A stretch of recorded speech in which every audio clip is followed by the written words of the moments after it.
I don't know why I'm here. I shouldn't have come. I knew I shouldn't have accepted the dare. Well, I couldn't back down from a double dare, could I? My friends and I were in the woods near our town, just messing around. Our parents had always warned us to stay away from the woods as anything could happen in there. Of course, we didn't listen to them. We were 15 and thought we knew better than them, as every teenager does. Our town's woods are like any towns. Parents warn us not to go in as a child, leading us to create fantastical tales about creatures living in them, who only come out at night, with the body of a deer and torso of a man, with unicorns and dragons living in the deepest depths of the green utopia when the sky turns an inky black. Of course, we outgrew all of these childish creations and fantasies, and grew to enjoy the woods, often going in there to enjoy a sneaky smoke, or to take their new girlfriend away from the prying eyes of their parents. We had entered the woods at just gone 4 p.m. It was autumn, and the clouds were hanging low over the treetops, looking pregnant and black, threatening to burst and shower us in heavy rain that had been expected for weeks. My friends Sam and Archie were with me. Archie is my best friend. Ever since we first met in 2nd grade, we had gotten on like a house on fire, and were practically inseparable. Sam was a big dude, towering over us at 5'11" at just 15. He was the one guy you always wanted on your side when you got into a fight. Me and Sam didn't get on as well. We had only met through a friend of friend type thing, and had never bonded really well.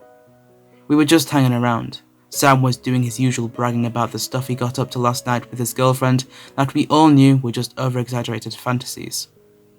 We had just arrived at the clearing. That was its name. Everyone just called it the clearing. It was exactly that. A clearing, in the centre of the woods, with a large boulder in the centre that as kids, when on walk through the woods with our parents, we would climb to the top and yell funny phrases from our favourite cartoon at the time. We walked towards the boulder and our conversation turned towards movies. We had recently seen a horror movie together, and were just making comments at how we each saw the other flinch at certain scenes. Both Sam and Archie were claiming that I was the one who jumped the most, and of course, like any testosterone-driven teen, I was on the physical defensive immediately, jokingly pushing Archie off the rock and kicking him lightly. They both commented on how I was always a coward when watching horror movies, always jumping at every shadow after the movie too. One thing led to the other, and before I knew it, I had been dared to prove that I wasn't the coward they were claiming I was. I had to stay in the woods with them until midnight, and then they would leave me alone for an hour. See how long I would last in the dark woods on my own. I was hesitant to accept the dare, thinking of my parents and it being a school night, but then Archie went and double dared me. You can't decline a double dare. I had to accept the challenge. We hung around, waiting for midnight to come. They continued their conversations, but I couldn't get involved. I was far too nervous, dreading the moment I would be left alone in these dark woods. They had promised me they wouldn't be too far off, and that they would be able to hear my girly screams, quote Sam, if I got too scared and wanted out of it. It wasn't the dark I was going to be scared of, it what was unseen in the dark that worried me the most. My hands were shaking, and I couldn't stop my breathing rate increasing as the minutes ticked down to midnight. Just 10 minutes to go. 10 minutes and then an hour standing in the pitch black woods in the clearing, proving to my friends I wasn't a coward. Was it worth it? I asked myself. I honestly didn't know. To live for the rest of my friendship with them being called a coward, or to stand through 60 minutes of sheer terror and dread. Damn it. I should have never watched so many horror movies. My mind was a blur. My vision couldn't focus. I kept seeing things in the corner of my eye. Shadows behind trees that moved out of sight when I turned my full attention on them. Footsteps behind me. I knew it was all my imagination. Just my imagination. Hey! Archie's voice cut through the mist in my mind. A deer! I squinted through the darkness in the direction he was pointing. Where? I heard Sam ask. Shush, you'll scare it away, Archie hissed. He gestured ferociously with his hand to the left side of the boulder, middle distance. and sure enough, there was a deer. It was standing still, absolutely stock still. It wasn't grazing the grass, it wasn't looking around for possible dangers or predators. It was just standing there, head pointed towards east. "It's beautiful, isn't it?" Archie said, smiling at me. I nodded, my mouth still dry with nervous anticipation. I pulled out my phone to check the time, seeing how long I had left before I was left alone in these woods, but Archie stopped me, grabbing my hand and shaking his head. "No," he whispered. "The light from the phone might scare it away." I put my phone away and squinted through the darkness again at the still motionless deer. We stood there for a few minutes, watching it. It hadn't moved once. "Why isn't it moving?" Sam asked. Then the deer moved. I saw it. Just as Sam had uttered those words in his deep whisper, the deer turned its head to look at us. I felt an involuntary shiver go down my spine. I don't know why, but the way it had turned its head to look at us didn't seem right. The movement wasn't fluid. It wasn't like the deer was afraid of the noise and had whipped its head around to check it out. The deer had turned its head so slowly. Too slowly for an animal of prey hearing an unknown sound. It stared at us. We stared at it. Nobody moved. It was as if the trees and animals were all holding their breaths in anticipation of what was about to occur next. It moved again. So slowly. So unnaturally and unnervingly slowly. It started to walk. I don't know if walk is the right way to describe its movements, actually. It was more forced, as if its legs didn't belong to it and it was trying to figure out how to use its limbs along the way. Jerky and slow movements, moving away into the darkness until the inky blackness enveloped it and we could no longer see it. None of us said anything for a long while. Sam turned to us. He ruined it. Of course he would. "Enough of that weird deer. We're here for a reason, no?" I could do nothing but stare at him, my heart beating so fast in my chest and my head swimming with thoughts. Archie didn't respond. "Well?" Sam demanded.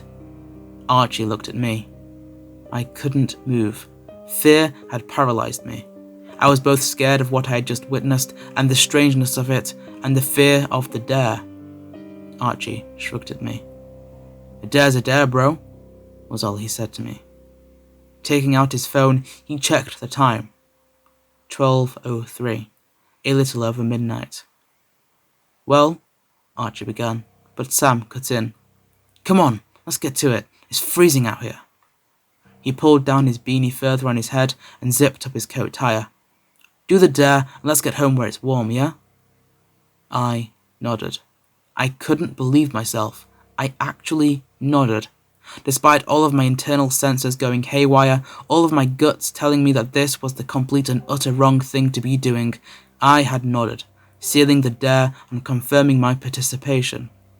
The dare was on. They promised me they wouldn't be too far away, that they'd be near the creek at the west entrance of the woods, about 100 meters away from the clearing I was in. Then they left me all alone. Alone in the dark, cold night, alone in the unknown, alone with who knows what. Alone with... Stop! I silently cursed myself. I tried to control my breathing. My heart was hammering in my chest. I let out a sigh, watching as my breath vapor steamed the cold air in front of my face. I just had to make an hour. 1 hour. I walked to the boulder and leaned against it and waited. And that's where I am right now, still waiting. I shouldn't be here, really. I know I shouldn't, but... I let out a sigh. Taking out my phone, squinting at the sudden bright light of the display, I checked the time. 12:42. Just 18 minutes left. Time was going so slowly. Snap! A loud noise interrupted me from my self-pitying thoughts. The sound of a twig snapping. Someone was moving near me. My eyes were wide, darting around trying to pierce the inky blackness of where my natural night vision couldn't see. I tried to swallow, but my mouth was too dry. Snap!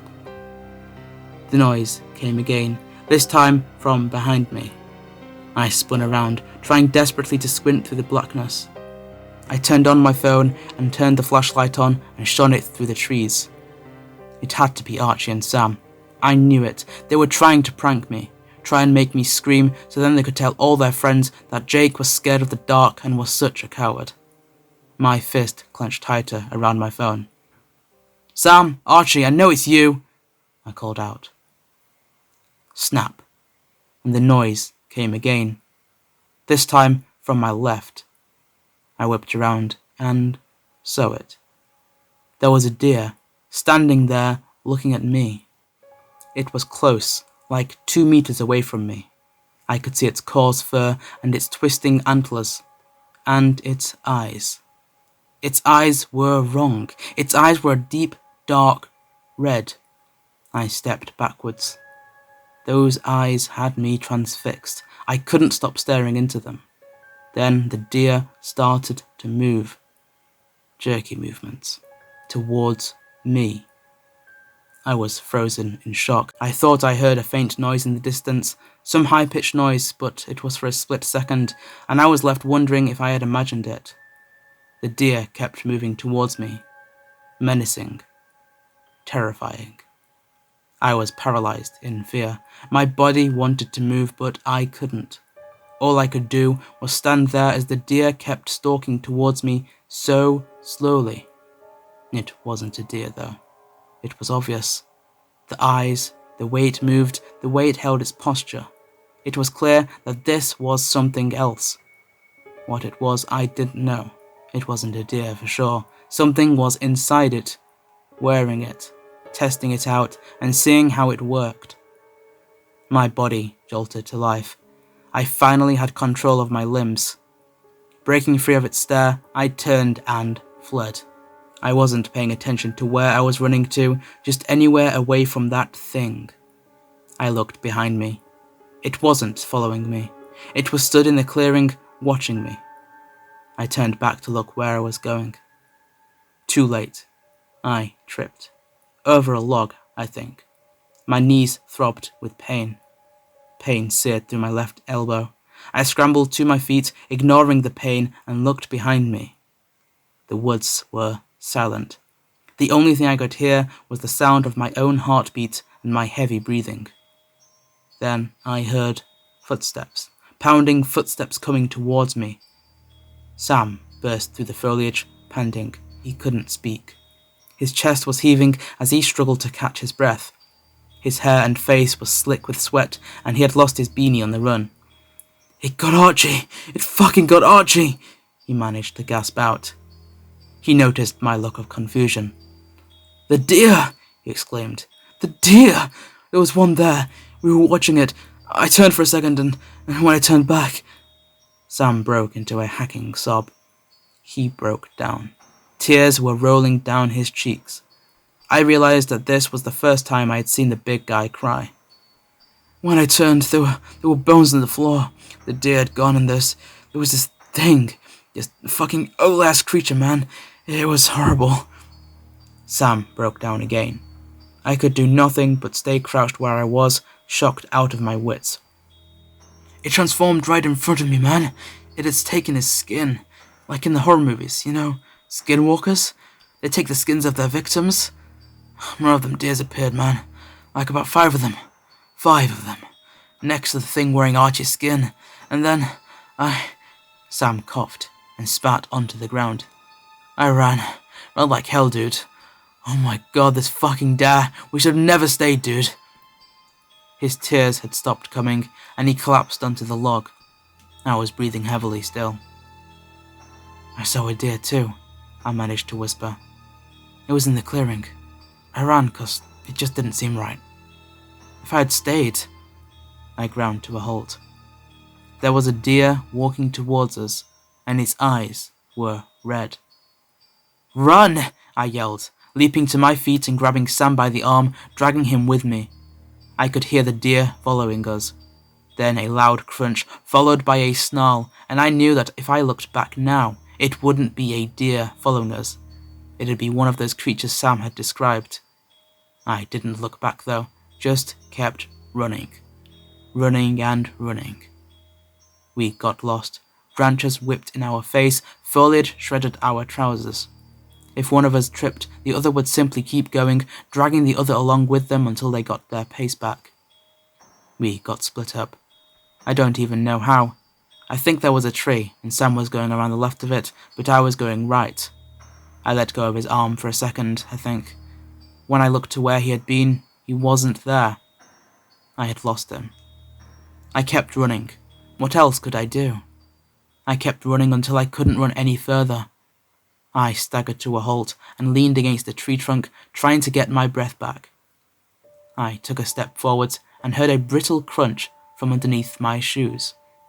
I stepped back and looked down at what I had stepped on. There was something white on the ground.